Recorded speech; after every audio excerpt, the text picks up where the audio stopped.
दिल्लीतील निकालावर उद्धव ठाकरेंनीही चिंता व्यक्त केल्याचं संजय राऊत यांनी म्हटलंय। एकत्र काम करण्यासाठी विचार करावा लागेल असं ठाकरेंनी म्हटल्याचं राऊत यांनी सांगितलेलं आहे। शिवसेना पक्षप्रमुख उद्धव ठाकरे यांनाही या सगळ्या घडामोडींबाबत चिंता व्यक्त केली।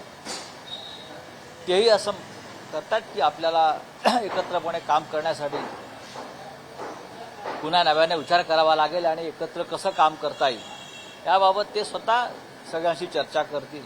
दिल्लीतील निकालावर उद्धव ठाकरेंनीही चिंता व्यक्त केल्याचं संजय राऊत यांनी म्हटलंय। एकत्र काम करण्यासाठी विचार करावा लागेल असं ठाकरेंनी म्हटल्याचं राऊत यांनी सांगितलेलं आहे। शिवसेना पक्षप्रमुख उद्धव ठाकरे यांनाही या सगळ्या घडामोडींबाबत चिंता व्यक्त केली। तेही असं करतात की आपल्याला एकत्रपणे काम करण्यासाठी पुन्हा नव्याने विचार करावा लागेल आणि एकत्र कसं काम करता येईल याबाबत ते स्वतः सगळ्यांशी चर्चा करतील।